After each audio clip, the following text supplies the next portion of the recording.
You could be larger than life, bigger than the world, living out the hopes and dreams of every... Pour la prise en charge de ces sportifs haut niveau, essentiellement là pour le football et le rugby, qui me concerne tout particulièrement, ces joueurs de haut niveau ont des clubs avec des médecins attitrés. Donc ils ont en permanence 1, 2 ou 3 médecins attitrés au suivi de ces joueurs. Donc ils ont un suivi constant. Selon les clubs, selon le type de sport, ils ont même des rééducations des rééducations de stabilité pour éviter qu'ils se blessent. Ils ont toute la partie entraînement, toute la partie musculation, c'est pour éviter qu'ils se blessent.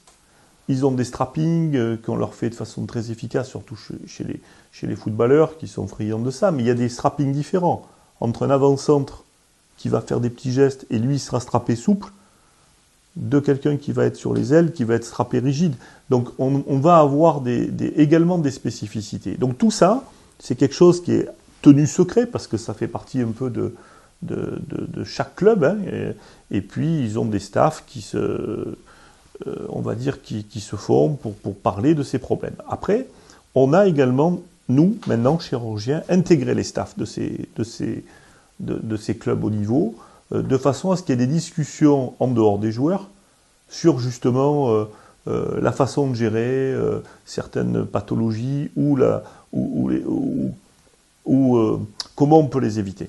Après, une fois que le joueur se blesse, c'est différent. Lorsqu'il y a une blessure, le médecin du club va le gérer, et ensuite il faut prendre des avis s'il pense que ça peut découler sur une chirurgie. Alors bien sûr que si c'est une fracture, on sera appelé directement, mais quand ce sont des affections chroniques, la question se pose, est-ce qu'on opère le joueur? Est-ce qu'on attend l'intersaison? Est-ce qu'on ne prend pas de risque pour lui? Et ça, c'est le staff qui va décider et ça c'est compliqué. Après, une fois qu'il est opéré, ils vont avoir un suivi qui est assez spécifique. Comme tout le monde, il y a une phase de cicatrisation, qu'elle soit tissulaire, osseuse, ligamentaire. Cette phase, elle n'est pas compressible. Alors, un sportif de haut niveau, la différence, il va être pris en charge tout le temps. Donc, il va avoir de la cryothérapie, on va le masser, il va être extrêmement entouré. Mais sa vitesse de cicatrisation, elle va être un peu plus rapide que les autres, mais ça, ce n'est pas compressible. Après, où ça va aller plus vite, c'est à l'attaque de la remusculation, puisque c'est la phase 2, où une fois que c'est cicatrisé, il va falloir le renforcer. Alors, on va les strapper, on va les protéger pour les remuscler plus vite. Ils ont des tas d'appareils qui permettent d'aller plus vite. Une fois que cette remusculation est faite, c'est ce qui se passe pour la personne lambda. La personne lambda, elle se retrouve dans la rue et elle peut reprendre son sport. Mais en fait, elle n'est pas prête. Parce qu'il lui manque la réathlétisation. C'est-à-dire qu'il lui manque les réflexes. Alors si c'est quelqu'un qui fait du footing, c'est pas très grave. Mais à haut niveau, on ne peut pas, une fois que la personne est cicatrisée, remusclée, elle ne peut pas jouer. Parce qu'elle n'a pas les réponses à haut niveau.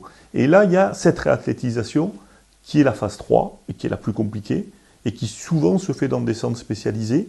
En France, il n'y en a pas beaucoup. Ou dans les clubs, avec des coachs. Il y a des coachs musculaires, des coachs de préparateurs physiques, il y a des coachs psychologiques pour que le joueur enlève de sa tête sa lésion. Et puis il y a le moment où il va vraiment reprendre. Et la remise en charge dépend également du médecin sportif. Nous, après, on n'intervient plus là-dessus. Nous, on est là pour donner le feu vert à la cicatrisation de la lésion et toute la deuxième partie, c'est sans nous.